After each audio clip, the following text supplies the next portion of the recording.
In a quiet suburb on the outskirts of Atlanta, Georgia, a routine traffic stop ignited a firestorm no one could have anticipated. A young black man, Jordan Thomas, found himself staring down a furious cop whose every word crackled with hostility. Tension thickened in the humid air as this officer seemed determined to escalate over a broken taillight. But the night held secrets far more dramatic than any broken car part. Before the confrontation could spiral to its darkest depths, a single detail, a hidden badge, would upend everything. In moments, power would flip, loyalties would be tested, and destinies changed forever. Cop threatens black man at traffic stop seconds later. The FBI badge changes everything. On a balmy summer evening, Jordan Thomas drove his silver Honda Civic through the suburban sprawl of northwest Atlanta. He was returning home after a grueling day at the office. Jordan worked for the Federal Bureau of Investigation, but not in the capacity one might expect. At 29 years old, he was part of an elite cybersecurity unit focused on deep-dive analytics of complex hacking networks.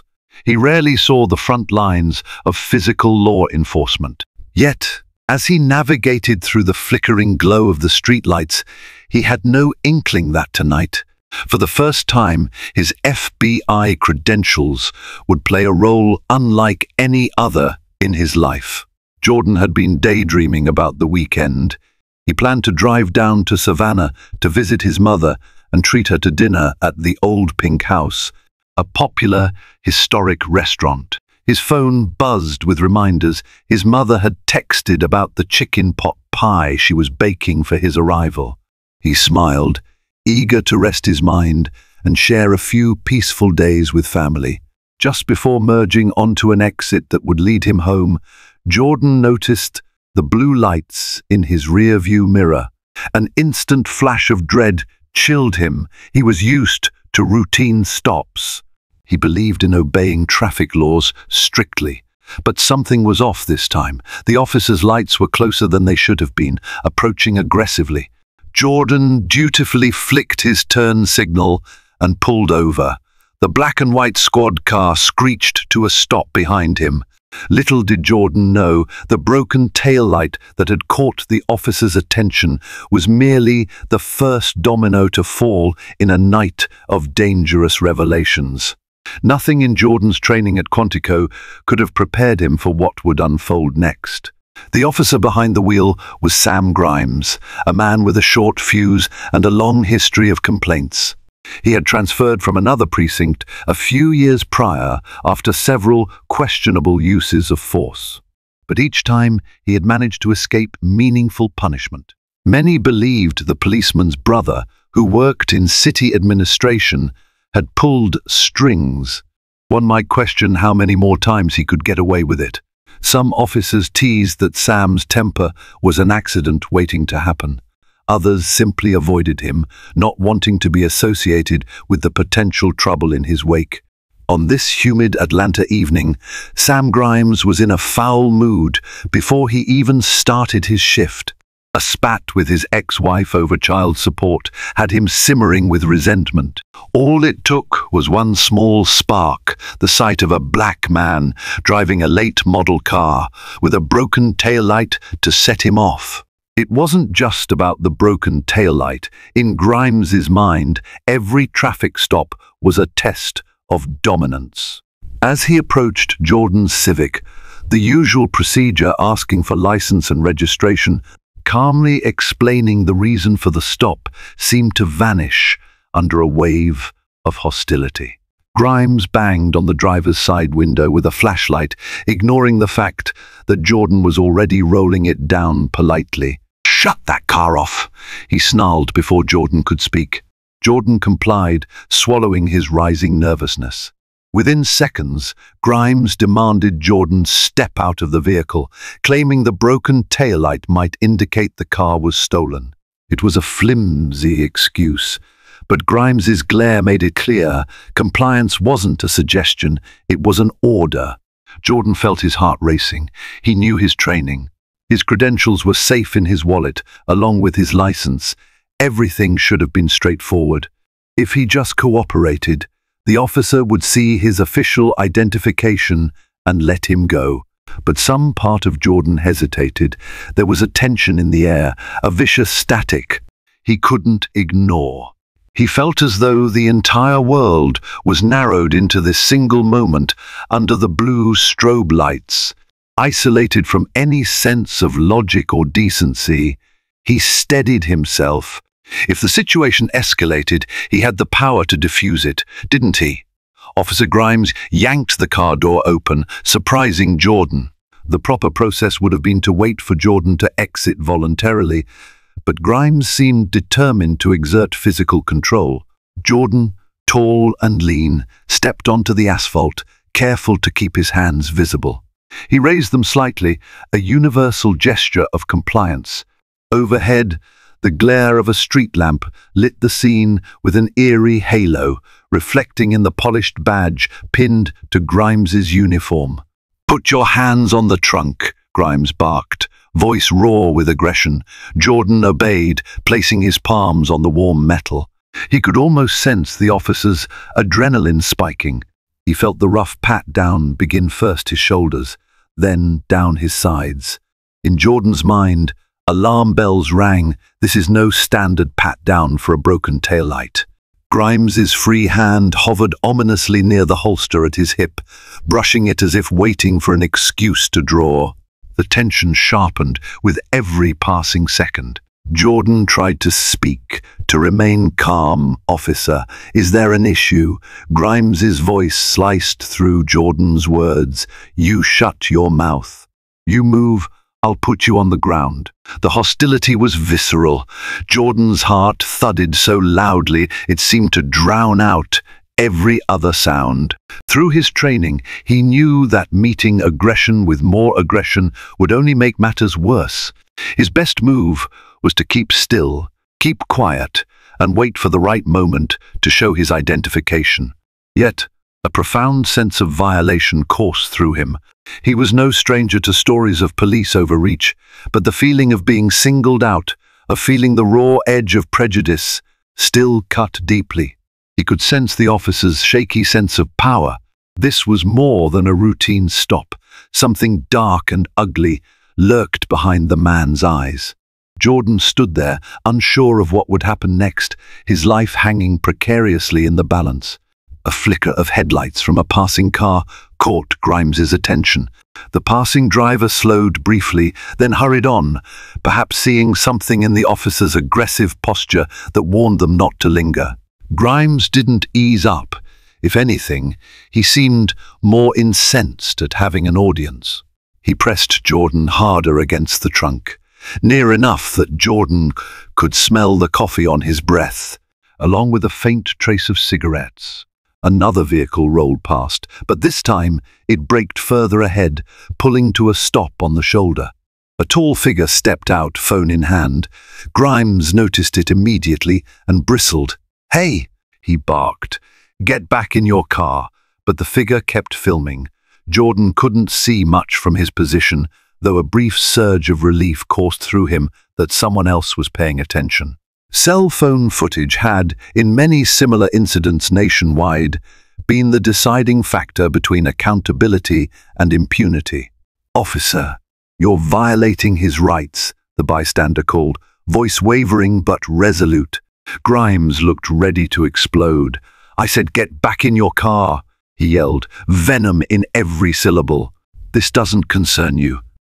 The bystander did not comply, continuing to record.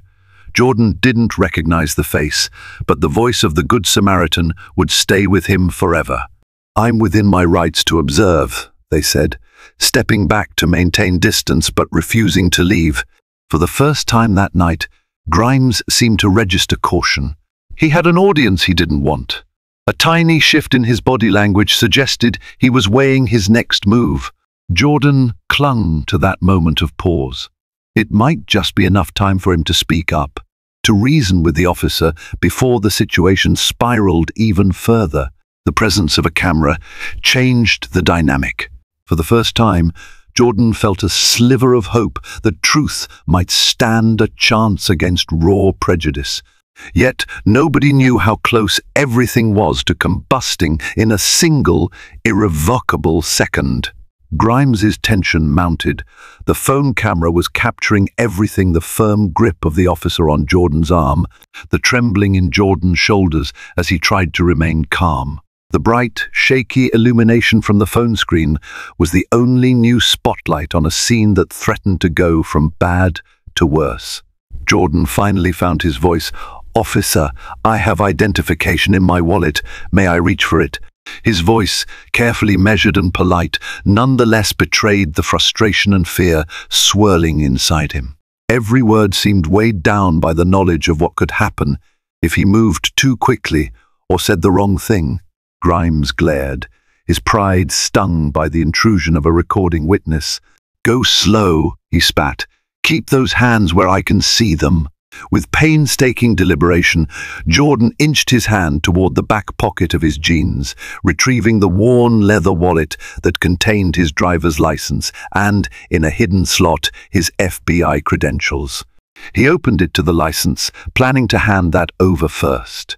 Before Jordan could do so, Grimes's gaze slid to the corner of the wallet that read, "Property of the Federal Bureau of Investigation." The effect was instantaneous. The color drained from the officer's face. He grabbed Jordan's arm with renewed force. "What the hell is this?" he demanded, eyes wide, but refusing to relinquish the upper hand. Jordan carefully flipped the wallet open, revealing the badge and ID that proved he was no ordinary civilian. A charged silence settled on the deserted street.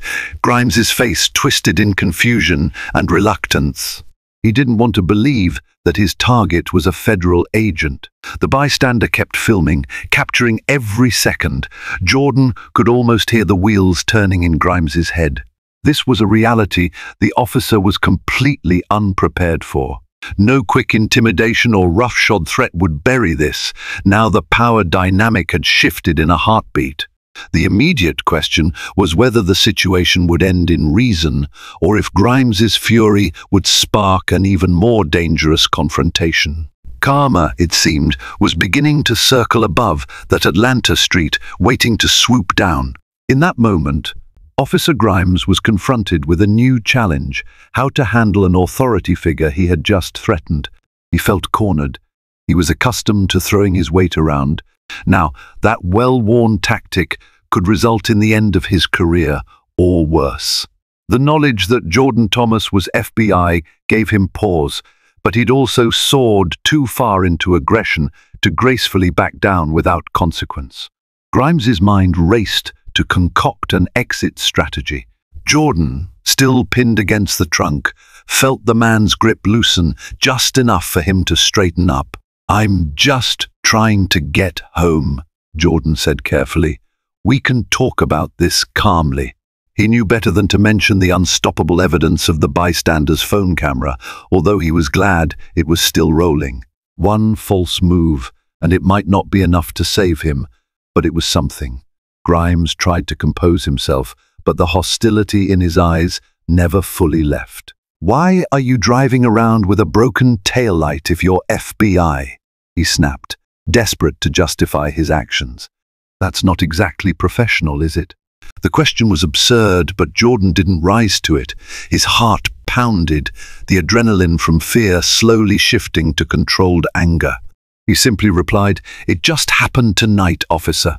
I had no idea it was out until I got pulled over." Their standoff was as silent as it was tense. Grimes's jaw clenched. He knew letting Jordan go scot-free after assaulting him in front of a camera was impossible to spin, but doubling down and arresting a federal agent on trumped-up charges could bury him faster than he cared to think about. Instead, he did what cornered animals often do. He went on the offensive, looking for a scapegoat. He barked at the bystander to move further away, to stop recording, but it was too late. The footage was already captured. A swirl of conflicting emotions churned in Jordan's gut: anger at this blatant abuse of power, fear that the confrontation might turn deadly, and relief that his FBI badge had at least momentarily stayed the officer's hand. But none of those emotions could overshadow the sobering truth that this could still end very badly. He'd seen enough stories and read enough case files to know how quickly such situations could escalate. The bystander called from the roadside, "He's with the FBI, then let him go." Their plea echoed in the stillness, ratcheting the tension higher. Grimes spun around, marching toward the bystander as if ready to snatch the phone from their hands. Jordan felt a surge of alarm, but he also saw an opportunity. He stepped away from the trunk and faced Grimes, standing tall. "Officer, I'll have to report this if things don't calm down. Let's talk." His voice carried authority this time. For a split second, Grimes froze. Then, in a flurry of conflicting reactions, he turned on Jordan. "Don't you dare threaten me," he hissed. The fury in his eyes was tinged with something else, panic. Jordan recognized it. The officer knew that if the FBI filed a complaint, he could face immediate suspension, possibly felony charges, especially if body cam or dash cam footage supported Jordan's version of events. Grimes felt cornered by the system he had once freely manipulated. The next moment happened fast. Before Jordan could gauge the officer's next move, Grimes violently shoved him toward the patrol car. "You're resisting arrest," he shouted. Though Jordan was doing no such thing, Jordan stumbled, catching himself on the hood. The phone's camera caught everything, from the impact of Jordan's hands slamming into metal to the wild gleam in the officer's eyes. It was a burst of madness, a desperate gamble to maintain control of a situation spiraling out of reach. Instinct took hold of Jordan. FBI training was thorough. In hostage negotiation scenarios and self-defense practice, he had learned that controlling one's reaction could be the difference between life and death. So, when Grimes tried to force Jordan's hands behind his back, Jordan shifted, pivoting to break free without striking back. He didn't want to harm the officer, but he refused to be cuffed on false pretenses. The two men grappled under flickering streetlights. Grimes was older but had the advantage of official authority. Jordan had specialized training, but was keenly aware that if he so much as bruised the officer, he might face departmental scrutiny. So he deflected the officer's attempts, stepping sideways, letting Grimes's momentum carry him off balance. "Hands behind your back," Grimes shouted, trying to wrestle Jordan's arm down. But Jordan, calm and agile, managed to twist free. He didn't run or strike. He simply remained out of reach, breath steady. He locked eyes with Grimes. "I won't fight you," he stated firmly, "but I won't let you pin false charges on me either." Time seemed to slow. Grimes's breathing was ragged, his face twisted with frustration and disbelief. The rage had consumed him, and he was used to bystanders eventually backing away, letting him do as he pleased. Not this time, not with a federal agent on the receiving end, not with a camera capturing every angle of his abuse. For a heartbeat, everything was poised on a knife's edge. Then Grimes went for his weapon. It was a terrifying moment. The officer's hand hovered near the gun, fingers twitching, deciding whether to withdraw. Jordan's entire body tensed, adrenaline surging. If the officer pulled that trigger, even with Jordan's reflexes, there was no telling what might happen next. Suddenly, the roar of an engine announced a new arrival on the scene. Another police vehicle pulled up behind Grimes's. Two officers jumped out, weapons not drawn but hands on their holsters. They must have caught wind of the confrontation from dispatch or by pure coincidence on patrol. The swirling red and blue lights illuminated the entire area, making the tension more stark. The first new officer on the scene, a veteran named Lieutenant Karen Wilcox, locked eyes on Jordan. Her posture indicated caution, but not immediate hostility. She called out, "Sam, what's going on here?" Her tone carried authority, the no-nonsense approach of someone who had managed her share of street incidents. Grimes turned, frenzied eyes still wide, sweat glistening on his forehead. "This man is resisting arrest," he yelled, pointing at Jordan, "and he's interfering with an investigation." Wilcox looked at Jordan, looked at the phone-wielding bystander, and then back at Grimes, her expression steeled with concern. She had known Sam Grimes for years. She recognized in an instant that he was dangerously close to losing control. Jordan, carefully raising his hands to chest level, spoke clearly. "Lieutenant, I'm with the FBI. My name is Jordan Thomas."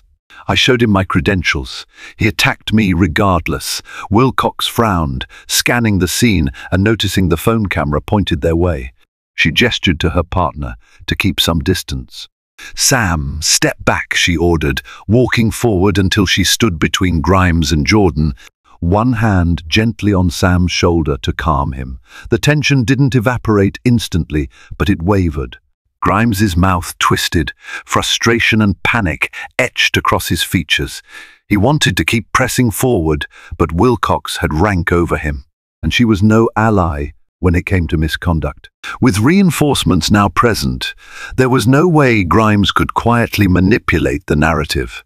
Fate, it seemed, was calling him to account, right there on that lonely Atlanta stretch of asphalt.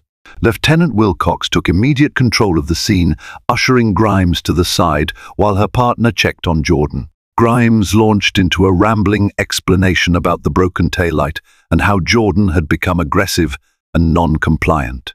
His story bristled with insinuations that Jordan had tried to flee.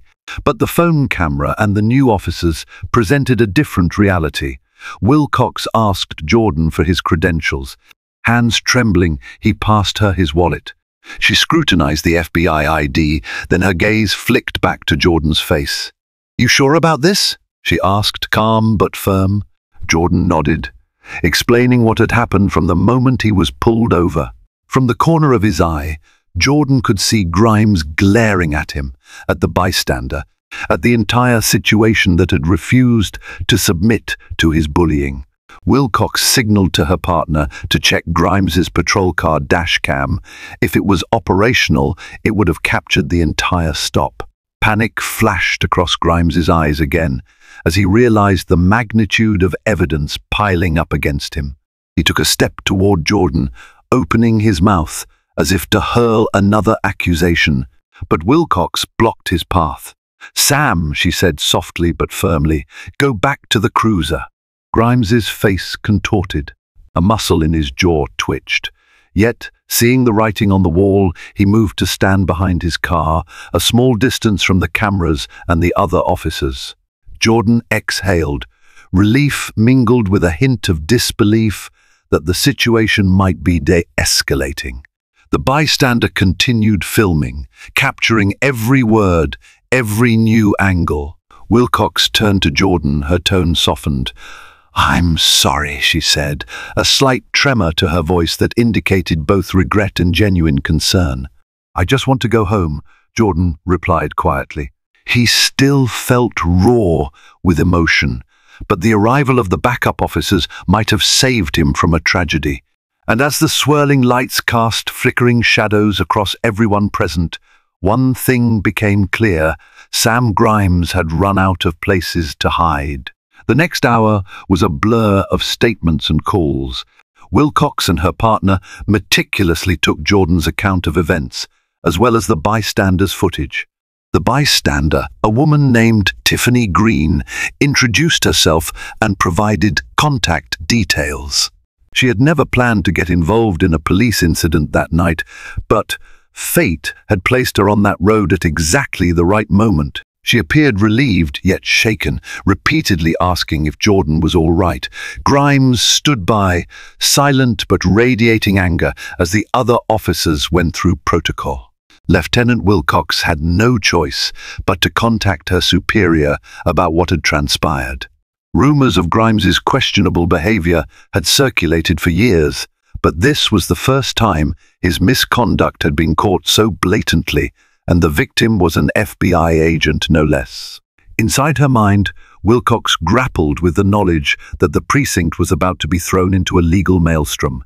Jordan was offered medical attention, which he initially declined, saying he was fine except for some bruising on his arms where Grimes had grabbed him. He also made it clear that he intended to file an official complaint.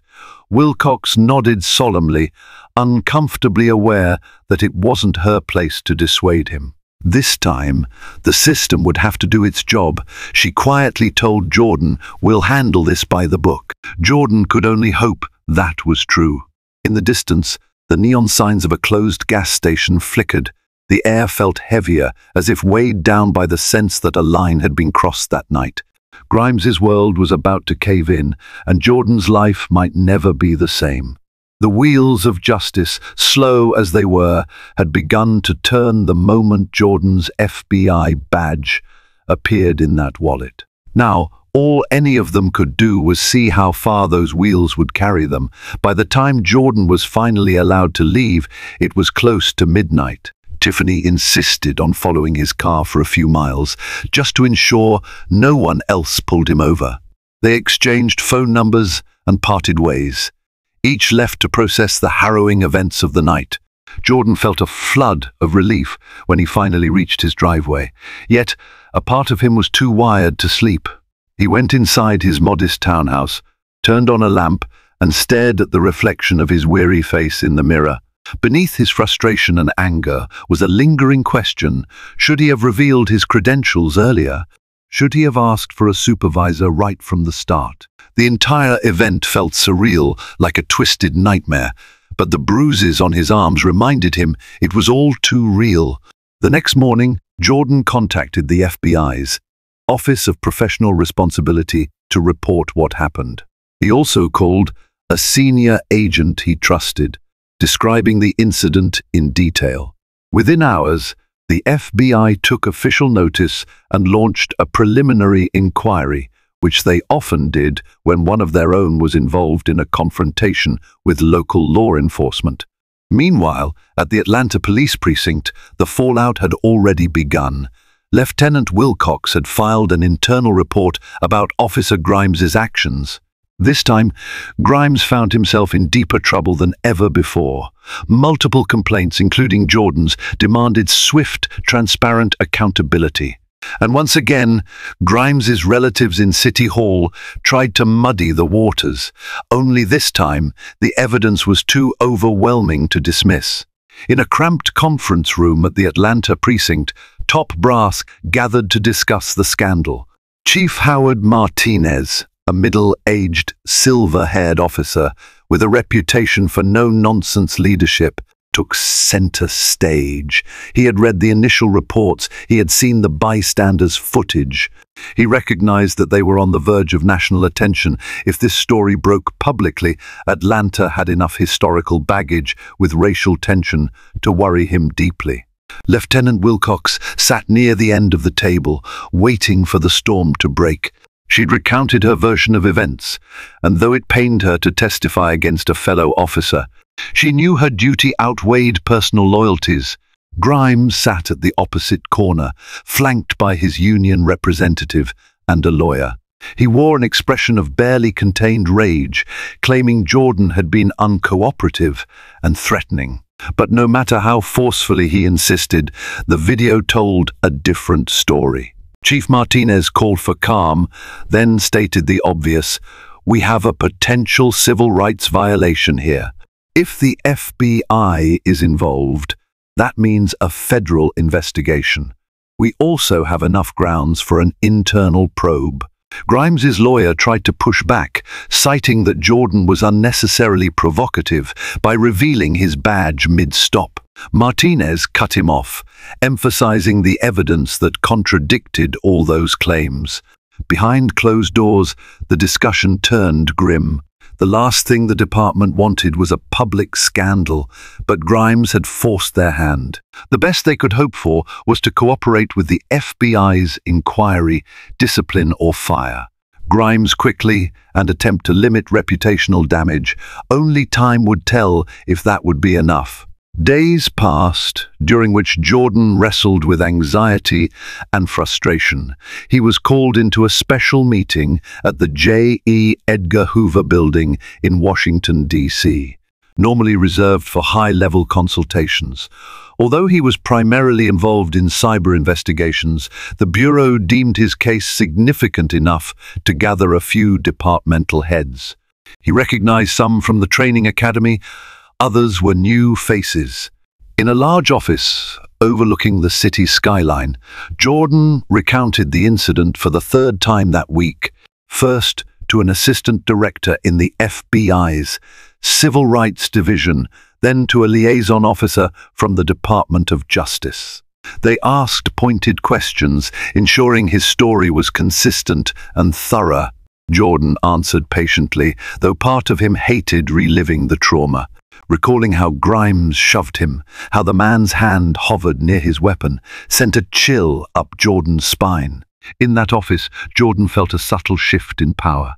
Gone was the humiliating subjugation from that night on the roadside. Here, Jordan was in the realm of suits and federal authority. People took notes, studied documents, and nodded sympathetically. He wasn't just another citizen with a complaint. He was an FBI agent, part of their extended family. The Bureau was quick to defend its own, especially when wrongdoing by local law enforcement might have endangered one of theirs. Even so, Jordan struggled with conflicting feelings, anger that so many black men had endured similar or worse encounters without the safety net of an FBI badge, guilt that he might receive special treatment, and determination that this case could set a precedent to protect others. He decided that if the Bureau proceeded with charges, he would cooperate, he would testify, he'd do whatever it took to seek accountability, not just for himself, but for the countless individuals with no badge to protect them. Word began to leak about the story. Tiffany Green's footage spread across social media platforms, Facebook, Twitter, Instagram, fast as wildfire. While she initially hesitated to post it, once she realized the FBI was taking it seriously, she decided that public scrutiny could only ensure greater accountability. And so she uploaded it, adding a caption explaining the events of that fateful night. The video exploded in popularity. Local Atlanta news stations played it on repeat. Outlets like WSB-TV covered the story in detail, highlighting the racial undertones and the shocking twist that the victim turned out to be an FBI agent. National networks, including CNN, picked it up in their weekend roundup. Before long, the clip trended worldwide, generating a flood of comments and debates on police accountability. Officer Sam Grimes was immediately put on administrative leave, pending a full investigation. But the pressure mounting on the Atlanta Police Department was immense. City officials scrambled to contain the fallout. A press conference was scheduled where a city spokesperson tried to assure the public that justice would be served. But the crowd's skepticism was palpable. Protests began forming outside the precinct, demanding not just Grimes's firing, but systemic reform. Watching the news from his apartment, Jordan felt a swirl of emotion. His phone buzzed incessantly, with messages, some from colleagues offering support, others from strangers, thanking him for standing up. But there were also hateful messages, people claiming he was trying to smear the police or provoke a racial confrontation. Through it all, Jordan reminded himself of one absolute truth: the camera didn't lie. Whatever else people claimed, the footage spoke for itself. Investigators from both the FBI and the Atlanta Police Department's Internal Affairs Unit moved quickly. Interviews were conducted, records scrutinized, and prior complaints against Grimes re-examined. A pattern emerged: allegations of racially biased traffic stops, verbal threats, and intimidation. Many had not gone anywhere due to lack of hard evidence. But now, with Tiffany's video and Jordan's federal standing, it was impossible to sweep Grimes's behavior under the rug. Grimes, furious and defiant, refused to admit wrongdoing. He insisted that Jordan had provoked him, had flaunted his federal badge. Grimes's attorney tried to conjure an image of Jordan as some rogue agent, claiming he used intimidation to flout local law enforcement. But none of it stuck. The video made Grimes's aggression undeniable. Witness statements, including from Lieutenant Wilcox, painted a consistent picture. Sam Grimes had lost control and threatened an FBI agent without any just cause. Eventually, the department's internal review board handed down their recommendation: termination. Simultaneously, the FBI approached the Point Use Attorney's office about possible civil rights charges. Within weeks, Sam Grimes found himself not only fired from the Atlanta Police Department, but also facing a federal indictment for using excessive force under color of law. The local DA piled on with additional charges of assault and battery. When Grimes's brother in City Hall tried to intervene, he discovered the protective walls that once shielded Sam no longer stood. Political pressure had soared too high, and no one wanted to be seen defending a disgraced cop who had attacked an FBI agent on camera. Sam Grimes's fall from grace was swift, brutal, and many would argue long overdue. After the charges were officially filed, the ramifications for Sam Grimes snowballed. The bank recalled his home mortgage upon learning he might soon be convicted of a felony and lose his pension. His ex-wife sued for full custody of their children, citing concerns about his violent temper. Former colleagues distanced themselves, not wanting to be associated with his misdeeds. Public opinion took no mercy. Social media erupted with condemnation, memes, and commentary that indicted Grimes as the face of racist policing.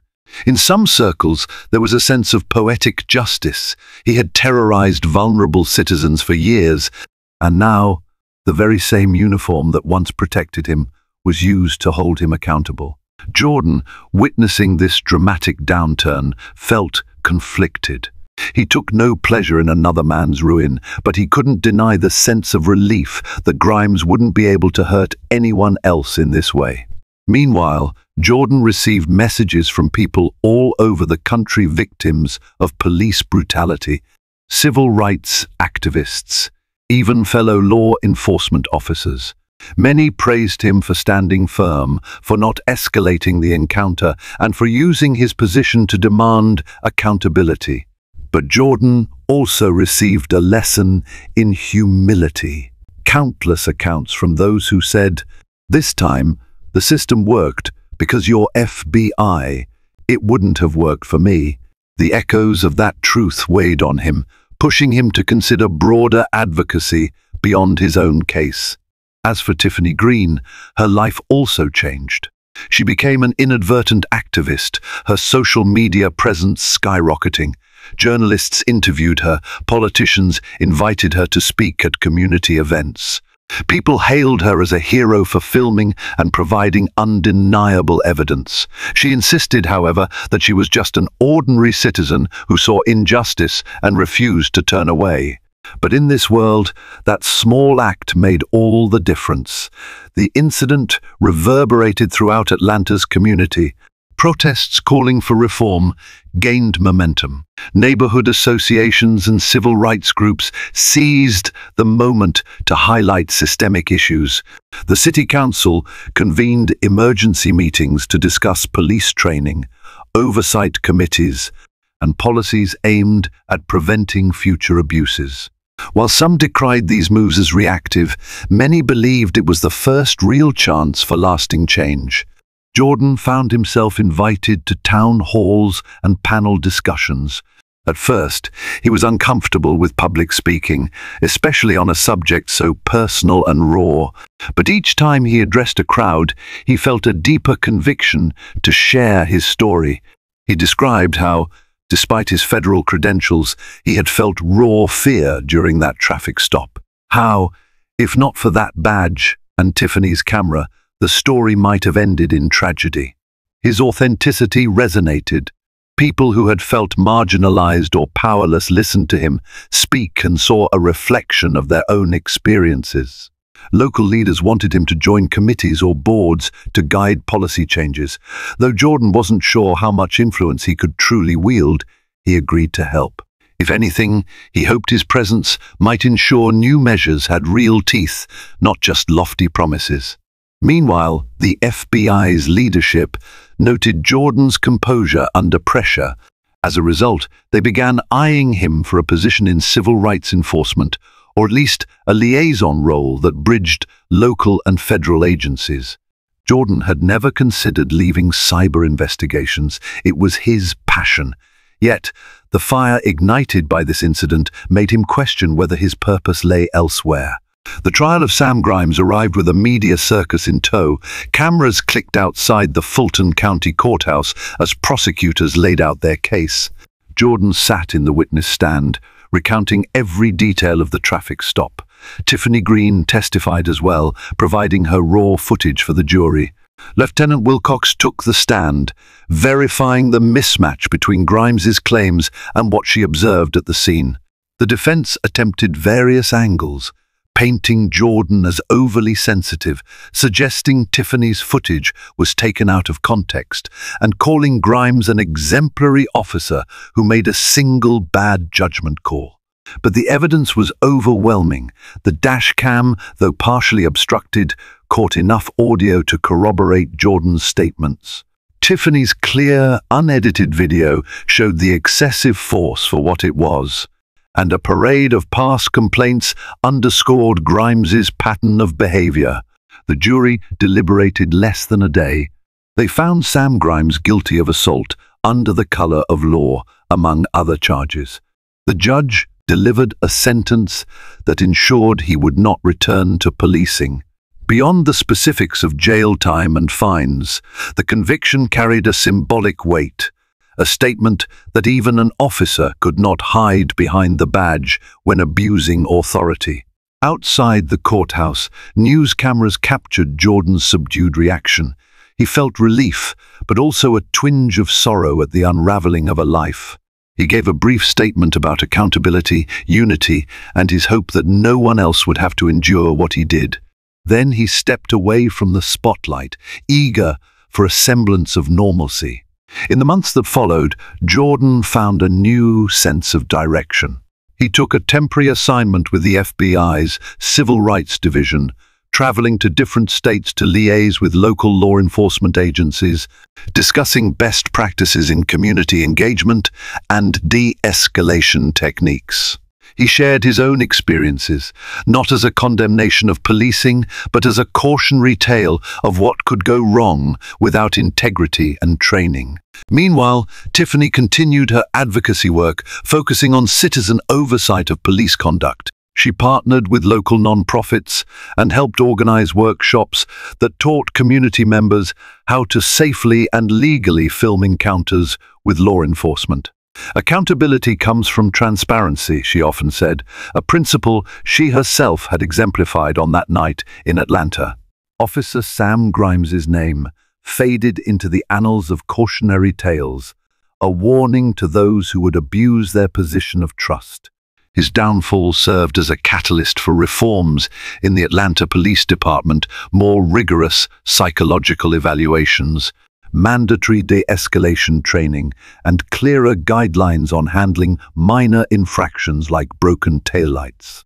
Not everything changed overnight, but incremental progress became visible. As for Jordan, each time he drove through that stretch of road where the encounter took place, he felt a strange mixture of gratitude and tension. Gratitude that he was alive and that justice had been served. Tension from remembering how close he'd come to being another grim statistic. But those memories fueled his resolve to keep pushing for a better, more accountable system. Sometimes, in the quiet hum of his engine, he'd whisper a silent thanks to the cosmic forces that intervened that night and to the determined bystander who filmed it all. In time, Jordan's broken taillight was replaced. Yet the symbol of that small defect persisted in his mind, reminding him how fragile the line can be between normalcy and catastrophe, and how quickly life can change when arrogance and prejudice collide. For Jordan, for Tiffany, and for Atlanta, the lesson remained clear: power could shift in an instant, and truth, when captured and shared, could triumph over even the most ingrained injustices. And there you have it, a single traffic stop turned into a life-altering event for everyone involved. The reckless abuse of power by Officer Sam Grimes collided with the resolute courage of an FBI agent and a fearless bystander, proving that justice can prevail when accountability is forced into the light. Jordan Thomas's badge symbolized more than just federal authority. It became a beacon of hope, and Tiffany's camera captured the truth that brought down a dangerous bully. If this story moved you, let's keep the conversation alive. Make sure to like this video, share it with friends on social media, and subscribe to this channel so you never miss another powerful story. Your support fuels our mission to uncover hidden truths and inspire positive change. Together, we can shine a brighter light on injustice and help shape a future where every individual is treated with respect and dignity.